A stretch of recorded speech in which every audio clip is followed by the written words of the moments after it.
Live tonight in Dayton. James.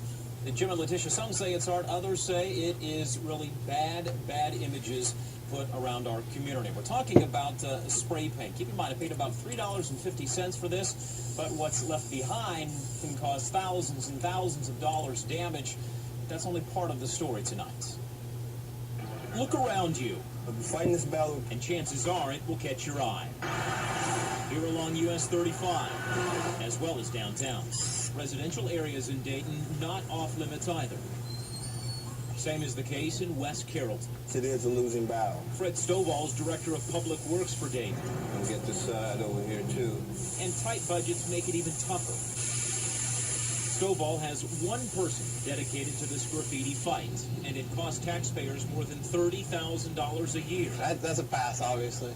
Take it back to West Carrollton, where it has spent more than $10,000 just this summer covering up the mess. It's not fair that we're paying for someone's stupidity. Jennifer Perkins hates what's happening to her community. You don't want to see them, you know, reading bad words off the ground or off the walls. We don't think it's gang-related at all. We just think it's just kids being kids. Fortunately, Dayton cannot always say the same thing.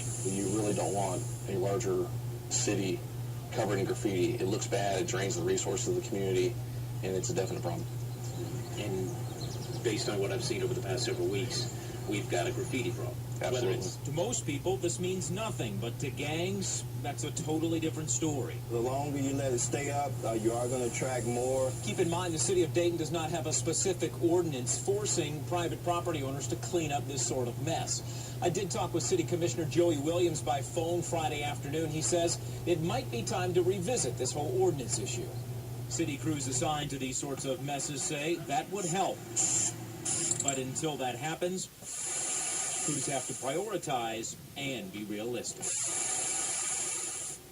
And tonight our cleanup efforts very easy, not going to cost us anything. All we did was put a piece of glass in front of our lens right there, and just a couple dollars that we lost there with the glass. But keep in mind, as we talked about, communities losing thousands and thousands of dollars trying to clean up this mess. The other issue that we talked about in reference to gangs, yes, city leaders, even police officers say they realize there are gang issues, not like big city gangs, but nevertheless, they are setting up what is called an anti-gang initiative. This is Dayton, Trotwood, and the Montgomery County Sheriff's Office going to get together on this to try and keep the gang issue we have from getting any worse. Back to the graffiti and so forth, city leaders say it doesn't matter where you live, whether it's West Carrollton, Troy, or Dayton. If you see graffiti, call city leaders so they can come out and clean that up, especially if it's on public property. Live tonight in Dayton, James Brown, News Center 7. Thank you, James.